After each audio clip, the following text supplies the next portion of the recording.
Hello and welcome back to Skinks of Devonshire, where we are dedicating this channel solely to the Peter's banded skink. Here is Tarkax, he's one of our males, and I will come back and talk about him again in a moment.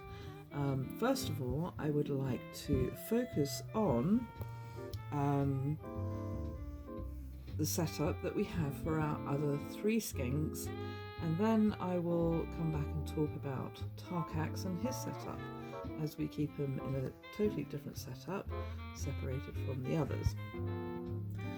So here is our main setup. It's an Exoterra, 3 foot or 36 inches, and it is made up of a sand substrate, and then underneath that we have topsoil. And in the topsoil we've got leaves and moss and bits of orchid bark all mixed in. There's no special sort of measurement done. Anybody can do this with topsoil from their local garden centre, and that's the base layer, just to hold in the humidity with the sand on the top. As you can see, it's started to mix in with the soil, which is absolutely fine, and at some point I imagine the sand will be completely mixed up with the soil, and maybe we'll put another extra layer of sand on top. These animals do prefer a sand substrate. They love to bury themselves in the sand. You wouldn't know that there's actually currently 3 Peter's banded skinks in this enclosure, because they're currently all happily buried and fast asleep. So I think we've got some B-roll of 2 of them disappearing. If you can't, you don't actually have to have sand. The criteria for the Peter's banded skink is that they can dig and bury themselves. So whatever substrate you use, it needs to be a substrate that allows them to do this. Do they burrow? There is a possibility that they may be able to burrow. I see them digging a lot, and certainly in the rock hide over there, they try and burrow underneath there. And well, if you're somebody who's got a good sand soil mix and some Peter's banded skinks, and if you've seen them burrowing and created any tunnels, then we would love to hear from you and be able to share that information with our other viewers. I have, obviously, as you can see, I've got live plants in here, and that's part of the reason for keeping the topsoil. It actually gives something for the roots to reach for, to get moisture from, and to get nutrients from, to keep them alive. And you know, this can actually help with any burrowing that's taking place. If they did actually want to make tunnels. In lieu of tunnels though, we do have cork bark and cork tubes, and these actually create lovely little, I'll try not to wobble this too much, lovely little spaces for them to climb into and out of and over the top. And yes, they do love to do this. It is a favourite pastime along with climbing over the rocks. They can get very active actually in the evenings, and so it's worth having a lot of enrichment in their enclosures to help them with this. Rock hides are a particular favourite with the skinks. All of them seem to absolutely love them. This one is the first one that we've made up, and it's made of slate, bits of slate. You can see. Oh. Now, weirdly, we do actually have a head that's appeared here.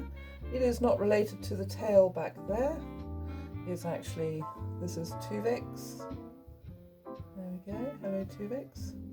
And then down here, we actually have, I do believe, that might be Lilith, I'm not entirely sure, I can't tell from there. So that's our first rock hide, and as you can see, the deep heat projector is quite close to it.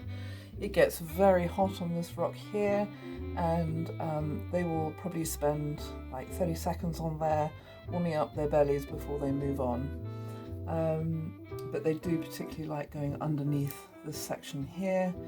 It doesn't feel particularly like the sand is warmer. The warm sand seems to be in front here. And this particular light, now we're going into the winter months, is turned off at night time, just so we have a bigger temperature gradient. On the other side we have this other rock hide. This is also very popular. It also has a deep heat projector coming straight down onto it. It gets to about 40 degrees on that rock, which is absolutely perfect for basking, but I've never actually seen any of them use it for basking. They love actually going to sleep underneath it, which is fantastic. So that's a nut that you need plenty of rock hides for them. Lots of space, you know, there's 3 of them in here, and it is really important that everybody gets access to something. I think that was Tuvix going in.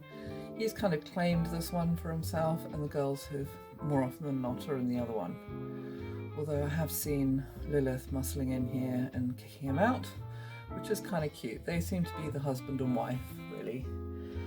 Okay, so lots of cork tubes. There's enough for everybody really in here, and I really recommend that you create that situation so you don't have competition starting to occur for heat spots or hides or I don't know, cork tubes and places to actually go to sleep.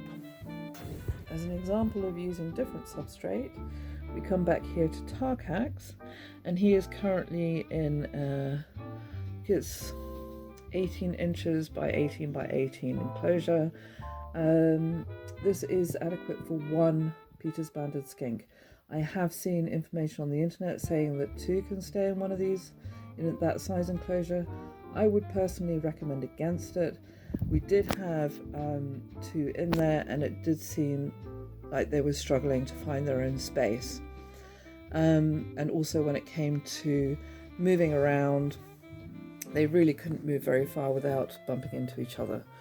So, but for 1 animal on his own, for Tarkax, it seems to be proving really adequate. And his substrate at the moment is the Pro Rep Snake Life, which is a wood-based substrate. It's really soft, and he seems to love it. He can dig, he burrows underneath it, and we add an extra hide for him. Let me just show you a picture.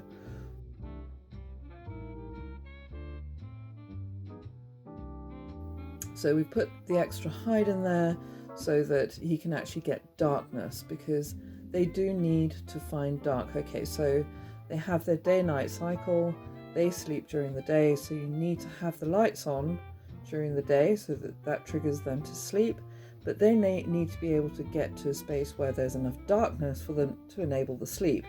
Otherwise they're just not going to sleep well enough. And we found this particularly with the substrate that we're using for him. It doesn't really create enough darkness for him, so we added the extra hide, and he seems very happy with that.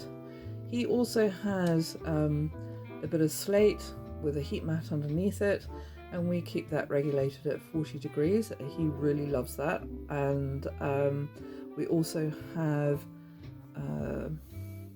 deep heat projector above him, and this isn't actually warming the enclosure that much. The ambient temperature in the enclosure is around 28 degrees. It's very constant. Underneath the deep heat projector, he is obviously getting plenty of heat, but his favorite spot actually is to be on the slate, where he can warm himself up and process all his food. So there's an example of using something other than sand and it working perfectly fine. Now, the reason why we separated him was that when we first got him, we got the other male, Tuvix, at the same time, and there was clearly an alpha situation happening where Tuvix was being dominant, and we started to see some aggressive behavior towards poor little Tarkax here. And on top of that, he was showing stress signs by having wounds on his skin. So we separated him out once until it healed. Then we put them back together and it happened again. So we now keep him out of the main enclosure permanently. And he's a happy soul. He's, in fact, if anything, we kind of get the feeling that he's probably an old soul. He might be a bit older than the others that we have, and he seems to be quite happy with the peace and quiet that he gets on his own. He's happy with his substrate. We make sure that he has a bit of water available to him at all times. And we will be actually looking to seeing if we can do any training with him, using some training techniques, and he will be our little star of the show, I think, in most of our videos actually, and we'll keep you up to date with any progress on that. Thank you very much for joining us. Please remember to like and subscribe and hit the notification bell so that you're notified of any new videos as we release them. Our Instagram account is at Skinks of Devonshire, and there are regular posts going up of the various skinks and their stories and anything that's happening to them, so please come and join us there and say hi, and hopefully we'll see you again soon. Bye!